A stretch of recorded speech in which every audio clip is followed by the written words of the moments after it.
me, Jamieson-Folland, the Lifestyle Aligner, helping you live the life you love. So can stress affect our heart health? Well, yes, there you are. And it's great to see you today. Tune in next time. No. So what I'm going to do is, as you know by now, I'm going to recommend that you read the exhaustive blog on this, because it really does dive deep, and there's again useful reference point at the end. So if you want to get the reference, then go straight to the end. But what I'm going to do is pick out a couple of parts of it that could be useful for us to cover here on video, and one of them is the signs and symptoms to look for if your body is experiencing stress. So these might seem like obvious things, but you might also not have realized that it could be stress that's causing them. And look, stress is a real thing. It's not just, oh, I'm feeling a bit stressed, and no, it's when we let it take hold. So not just, okay, there's something sudden that's happened that we need to react to, the fight flight that you would have heard of.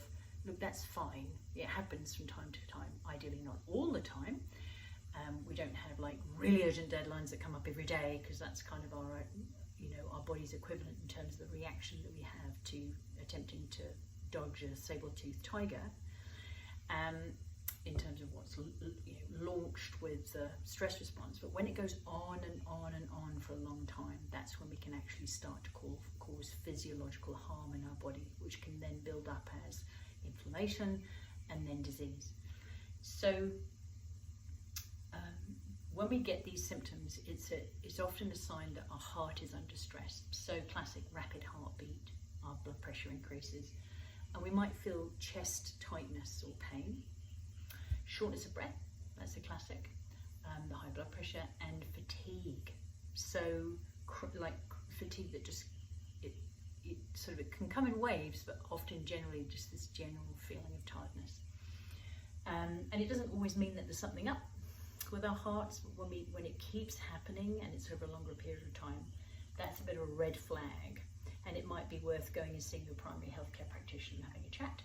So what is it that we can do when it comes to stress management? So a couple of ideas that are covered here in the blog. Mindfulness and meditation. Just a couple of minutes a day can make all the difference. Exercise. It's a fabulous way to get rid of pent up tension. I certainly find that. I simply don't have a day without it. Greater or lesser extent, depending upon how I'm feeling and the time of day, etc. It's very different for each of us. Eating well.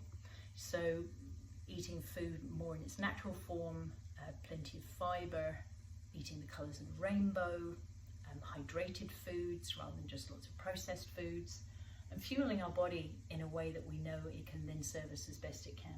Sleeping, so making sure we've got a really nourishing sleep routine to help us get ready to sleep, rather than one fires all go and then suddenly we go to sleep, we go to bed, because often we can sit there and our minds are ticking along. And then connections, spending time with loved ones, connecting in with people in the community, it's been shown to help us manage stress.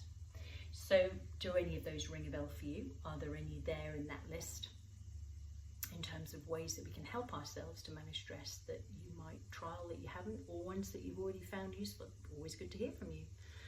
And until I see you on this week's Alive with Fee, have a goodie.